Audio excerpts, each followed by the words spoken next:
আম্মা তার নামটি ধরে একবারও ডাকবে না তবে আর। ঘূর্ণিঝড়ের মতো সেই নাম উন্মথিত মনের প্রান্তরে ঘুরে ঘুরে জাগবে, ডাকবে। দুটি ঠোঁটের ভেতর থেকে মুক্তোর মতো গড়িয়ে এসে একবারও উজ্জ্বল হয়ে উঠবে না। সারাটি জীবন নেও না, তবে কি করে এই গুরুতর ভার সইবে তুমি? কতদিন কতদিন?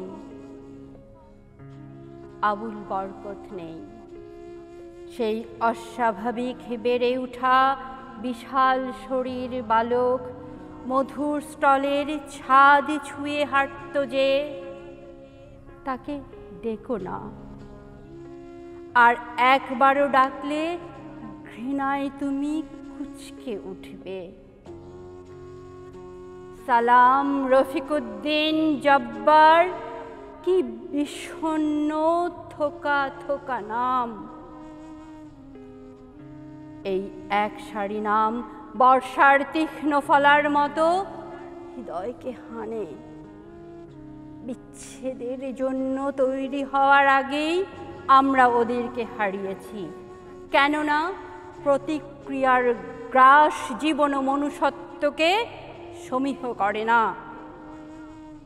ভেবে ওঠার আগেই আমরা ওদেরকে হারিয়েছি, কেননা প্রতিক্রিয়ার কৌশল এক মৃত্যু দিয়ে হাজার মৃত্যুকে ডেকে আনে।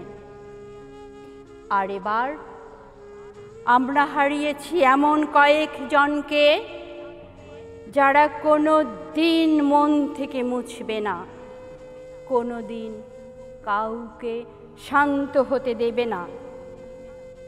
যাদের হারালাম তারা আমাদের বিস্তৃত করে দিয়ে গেল দেশের প্রান্ত থেকে ও প্রান্তে, কণা কণা করে ছড়িয়ে দিয়ে গেল দেশের প্রাণের দীপ্তির ভেতরে।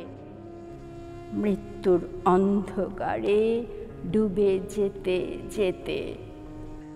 আবুল বরকত, সালাম, রফিকুদ্দিন জব্বার, কি আশ্চর্য, কি বিষণ্ণ নাম! একসার জ্বলন্ত নাম, জ্বলন্ত নাম।